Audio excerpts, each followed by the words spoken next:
के दिमाग ने जैसे काम करना बंद कर दिया। क्या आहान ने सच में शनाया को धोखा दिया है या फिर इन दोनों के प्यार के बीच आने की है एक नई साजिश? जानने के लिए बने रही इस कहानी के साथ सिर्फ और सिर्फ पॉकेट एफएम पर। तो तुम्हें नहीं पता कि मैं कौन हूँ? उसने इरिटेट होते हुए अपने आप से ही कहा, पता नहीं है पापा इतनी देर से अंदर क्या कर रहे हैं। क्या वो दादाजी को जल्दी नहीं मना सकते? सर मैं चलता हूँ। ठीक है। क्या मुझे दादाजी ने माफ कर दिया? हाँ, लेकिन मैं तुमसे अभी भी नाराज हूँ। तुम्हें दादाजी की लिमिट को क्रॉस नहीं करना चाहिए था। जब उन्होंने कहा कि वो शनाया को इंजीनियरिंग वापस करना चाहते हैं तो तुम्हें उनके अगेंस्ट नहीं जाना चाहिए। आहान, तुम्हें नहीं पता कि तुम्हारी इस खूबसूरत बीवी ने हर्ष मेहरा के साथ 5 स्टार होटल में कौन सी डील फाइनल की थी? शनाया ने पैनिक करते हुए मन ही मन में कहा, ये लड़की अपना मुंह बंद क्यों नहीं रखती है? पता नहीं क्या नाम शनाब बके जा रही है। वैसे तो मैंने कुछ किया नहीं है, लेकिन अगर आहान को कोई गलतफहमी हो गई तो क्या होगा? पता नहीं ये शकुन अपनी घटिया हरकतों से कब बाज आएगी। बस कोई गड़बड़ ना हो जाए। भले ही उस वक्त शनाया का चेहरा शांत लग रहा था, लेकिन उसकी आंखों में हलचल मची हुई थी। तुम कहना क्या चाहती हो? थोड़ा साफ साफ कहो। अब शनाया नर्वस होने लगी थी। उसने आंखों में घबराहट के साथ आहान को देखा। आहान के इसी सवाल का तो शगुन को इंतजार था। आहान, जब तुम दिन भर मेहनत करके शनाया को खुश करने की कोशिश करते हो, तब तुम्हारी बीवी हर्ष मेहरा के साथ 5 स्टार होटल में मजे कर रही होती। अब तुम अंदाजा तो लगा ही सकते हो कि दोनों के बीच क्या हुआ होगा। आहान की नजरों में हैरानी देखना चाहती थी, मगर आहान ने आगे जो कहा उसे सुनने के बाद वो खुद ही हैरान रह गई। आहान, तुम्हारा दिमाग तो ठिकाने पे है? तुम जानते हो हर्ष मेहरा कौन है? हैंडसम है, रिच है,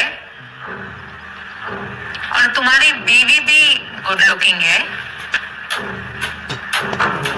तुम्हें क्या लगता है दोनों पूरी रात एक कमरे में थे और दोनों के बीच में कुछ भी नहीं हुआ होगा? तुम्हें लगता है कि पूरी रात दोनों ने सिर्फ एक फिल्म डिस्कस की होगी? हाँ, शनाया ने मुझे बताया था कि असल में दोनों फिल्म डिस्कस कर रहे थे। आहान, तुम्हें समझ नहीं आ रहा कि शनाया तुम्हें धोखा दे रही है? वो समझ गई कि शुरुआत से लेकर अभी तक आहान बस नाटक कर रहा था। असल में वो तो बस शगुन को चिढ़ाना चाहता था। नहीं, मुझे तो शनाया से कोई प्रॉब्लम नहीं है। शगुन की बोलती बंद हो गई, मगर ऐसे ही तो मौकों पर शौर्य अपनी कजिन का साथ देता था। प्रॉब्लम होगी भी तो तुम क्या कर लोगे? हाँ, क्या ही उखाड़ लोगे? शायद तुम भूल रहे हो कि तुम एक साधारण घर जमाई हो। जो शनाया का पति कम, उसका पालतू कुत्ता ज्यादा है। शनाया ने तुमने एक परफेक्ट पैकेज ढूंढा है। तुम उसके शेफ हो, उसके ड्राइवर और उसके घर के काम करने वाला नौकर। और जब तुम्हें इन सब कामों से फुर्सत मिलती है तो तुम इसके एक पार्ट टाइम पति भी हो। लेकिन अफसोस, इतना सब करके भी तुम एक अच्छे पति नहीं बन पाए। ये कहते हुए शौर्य आहान को इस तरह घूर रहा था मानो किसी कचरे के डब्बे को देख रहा। वैसे तो हर बार आहान शनाया के फैमिली मेंबर्स की बातें चुपचाप सुन लेता था, मगर शनाया को जो लोग अच्छे नहीं लगते थे आहान उन्हें क्यों? शौर्य,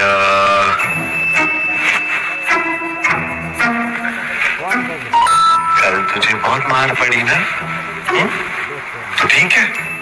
आहान अहान का ये सवाल शौर्य के ताजे जख्म पर नमक का काम कर रहा था। कल की जिल्लत शौर्य जिंदगी भर के लिए भूल सकता था।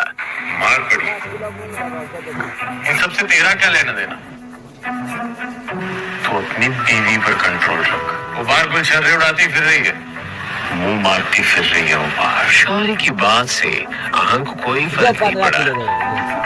तू अपना देख, शनाया को मैं संभाल लूंगा। डर तो है, अब तक तो मार खाने की आदत पड़ जानी चाहिए थी, नहीं? अहान के इस सवाल से शौर्य की बोलती ही बंद हो गई। शनाया का 12 अफेयर चल रहा है, तुझे इस बात से बिल्कुल फर्क नहीं पड़ रहा? शनाया ने बचपन से लेकर अब तक आज पहली बार शौर्य को इतना हारा हुआ देखा था। क्या ये वही अहान था जो उसके सामने कुछ भी बोलने की हिम्मत नहीं रखता था? मेरी बीवी का अफेयर और पूरे शहर के सामने तेरा मार खाना, इस दोनों का क्या लेना देना है? तो बचपन से ही दिमाग से पैदल है या कल मार खाने के बाद हुआ है? अपनी ये बकवास बंद कर अहान। आहान ने अपना ही इंटरेस्टिंग अंदाज कभी मुझे क्यों नहीं दिखाया? अब तो कल रात जो हुआ मुझे उसका एम्बैरेसमेंट भी फील नहीं हो रहा। तुम क्यों हंस रही हो? कैरेक्टरलेस होकर भी इसके नखरे तो देखो। हमारे इस पूरे खानदान को तुम पे शर्म आती है। शनाया के खिलाफ मैं कुछ नहीं सुनूंगा, आगे से मेरी बीवी के खिलाफ एक शब्द नहीं। तुम होते कौन हो मुझे रोकने वाले? मैं उसका भाई, मैं उसे डांट लगाऊं या मार, मेरा हक है उस पे। और गिल खानदान में किसी से भी उलझने की तुम्हारी औकात नहीं है।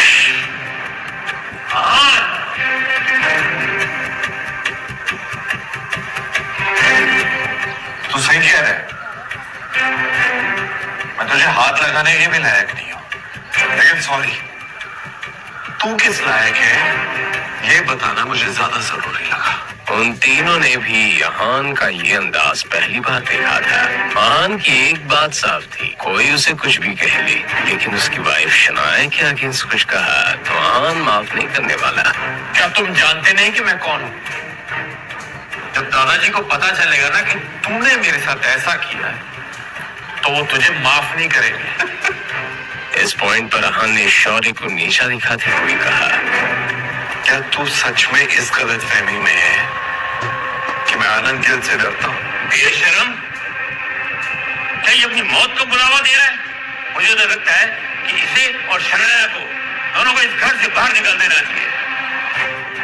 उन सभी के लिए आनंद गिल किसी भगवान से कम नहीं थे। वो सब अपने फैमिली हेड के खिलाफ कुछ नहीं सुनने वाले थे। क्या इम्पल्स में आहान ने खुद ज्यादा ही नहीं कह दिया? पता नहीं सबका क्या अंजाम होगा। अहान की नजर में ये वो लोग थे जो कमजोरों को परेशान करते थे और पावरफुल लोगों से डरते थे।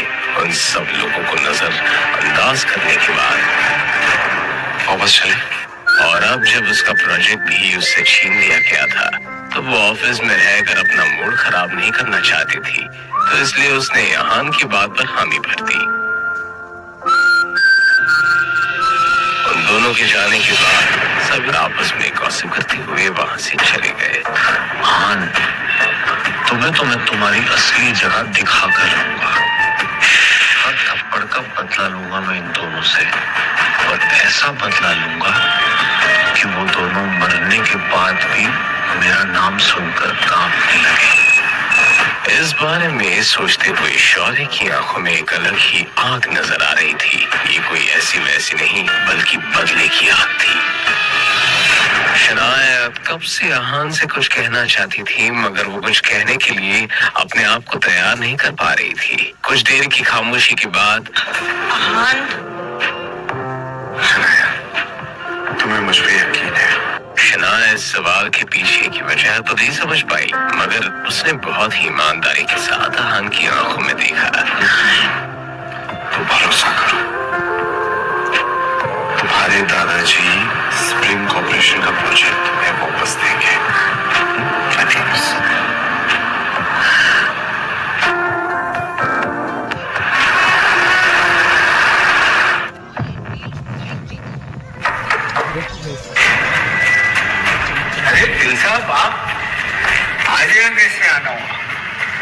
विकी भाई से कुछ काम है, बस यूं समझ लीजिए कि एक नया मिशन है।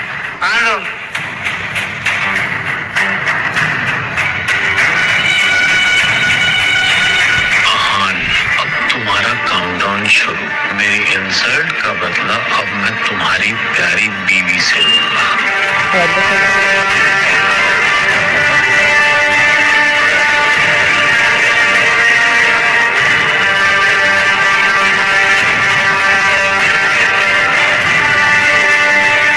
आज तो शराब पीते हुए भी उसे हर वो थप्पड़ याद आ रहा है जो उसने पिछले 48 घंटों में खाया था। क्या हान खुद को और शनाया को इस नई मुसीबत से बचा पाएगा? जानने के लिए सुनते रहिए pocket FM. ₹60 received on PhonePe. जब शौर्य आहान और शनाया के आने वाले बुरे दिनों को इमेजिन कर रहा था, एक बाउंसर जैसी पर्सनालिटी वाला एक आदमी, बड़ी लाल लाल आंखें और बाएं गाल पर एक बड़ा सा निशान, उस निशान को देखकर कोई भी डर सकता था। शौर्य ने एकदम से वो डरावना चेहरा देखा। ये चेहरा किसी और का नहीं, विकी भाई का था, जिससे मिलने के लिए शौर्य यहाँ पर आया था।